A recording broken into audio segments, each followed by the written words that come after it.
going on, everyone? So I made a video diving into the defensive side of the basketball. The San Antonio Spurs made it very clear they really want to build and carve out that defensive identity, right? I mean, Brian Wright even himself said like a lot of the moves, a lot of the decisions, a lot of what they're expecting this season is to be one of the better defensive teams in basketball.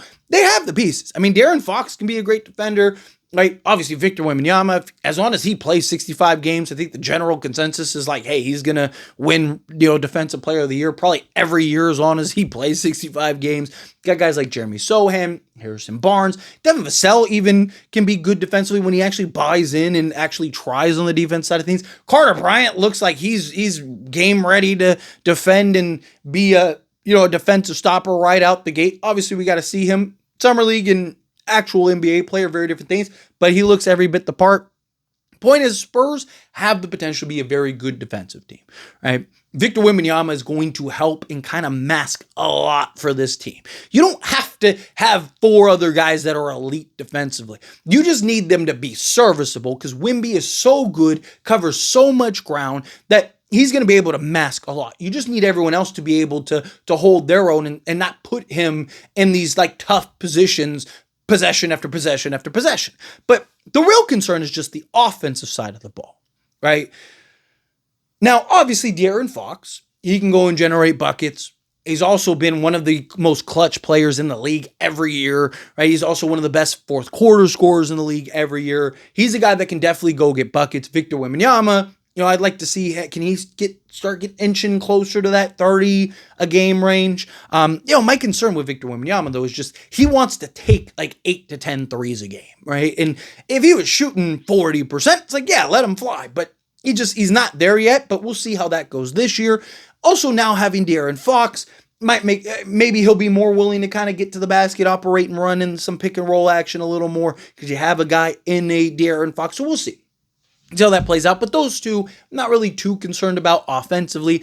It's everything else, right? The three-point shooting definitely is probably the biggest kind of glaring concern, right? The thing that kind of screams. But in the same breath, if Harrison Barnes can kind of continue to play like he did the previous year, can Julian Champagnie kind of take another step this season shooting the three ball? Can Victor Wembanyama kind of not be as streaky? De'Aaron Fox has kind of always been a little streaky, so is he finally going to get over that? Probably not, but he can kind of have his hot and cold streaks.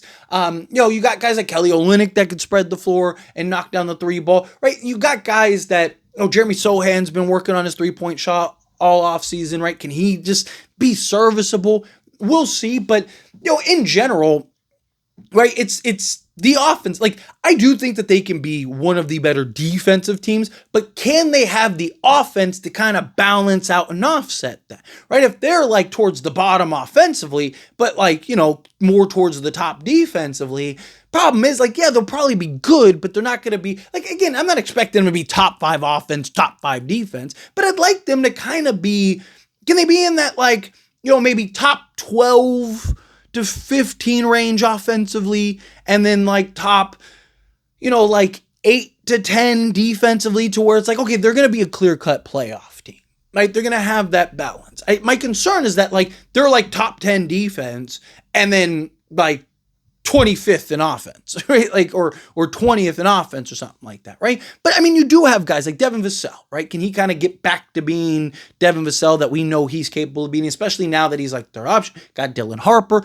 right? You got several guys that can score the basketball, but you also have, a lot of guys that are probably best with the ball in their hands in order to go score the basketball. Even Stephon Castle and whatnot. Are you going to be able to find that balance?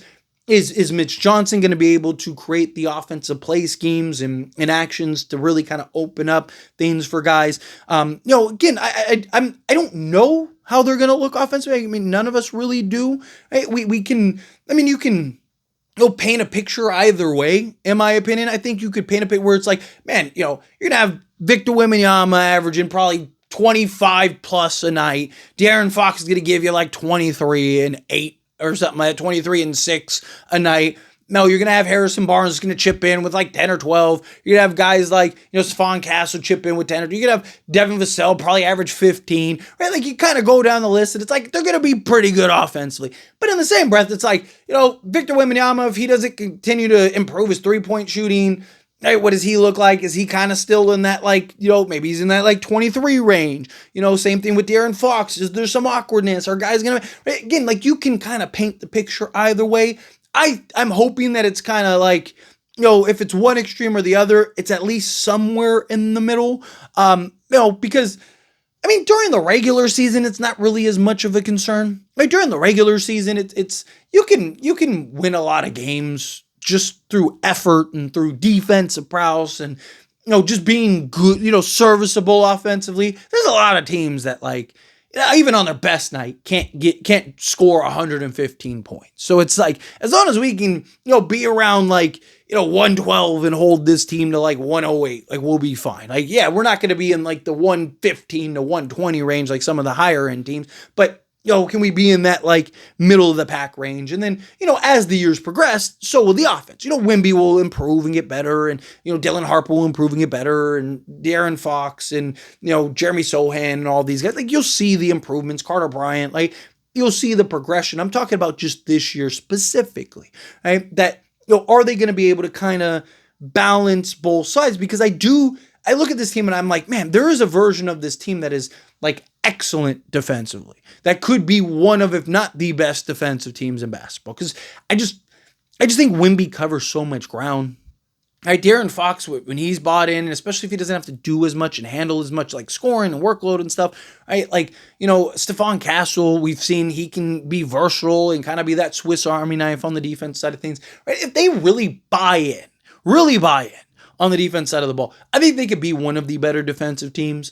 It's just, again, the offensive side of things, right? Are they going to be able to, because again, yes, you want to be able to stop opposing teams, but you also need to score enough to you hold the team to 2 points, but if you can't score 3, then it doesn't matter, right? So like that's the thing, is that as long as the Spurs can kind of balance it, be really good defensively and like, okay offensively, then I think that'll be good enough. Because again, I really want to see the Spurs be a playoff team, at least a playoff team, right? If it's the play-in route into the playoffs, fine. But I really want to see this team, even if they get ran through. Like, let's say they get to the playoffs and lose, like they get swept and all 4 games they lose by 30. I'm okay with it. I don't mind. I just want to see this young team get the opportunity, get that smell, get that atmosphere, kind of feel that vibe, get a feel for that. You saw it with OKC. They kind of, missed the play-in, then they're a play-in team. Then it's like, okay, they're a playoff team, they're getting ran through, and then it's like, okay, now they're in the NBA Finals, and they're winning an NBA championship. It's kind of the strides that I'm hoping that this team kind of takes, where it's like, okay, they missed the playoffs, missed the play-in. Okay, now they're, getting ran through in the first round of the playoffs. And then it's like, okay, well, now they're in the second year. Now they're in the NBA Finals, winning NBA championships, right? Like, that's kind of the growth and projection that I'm hoping. But anyway, as always, this is a discussion. I pass a question to you. Let me know your thoughts and opinions down in the comments. That being said, if you haven't liked this video, hit that like button. Helps me a lot as we enjoy these types of videos, and I truly appreciate it. Not subscribe channel, hit that subscribe button. Turn on the bell notifications. Appreciate y'all. See you in the next one. Thank you.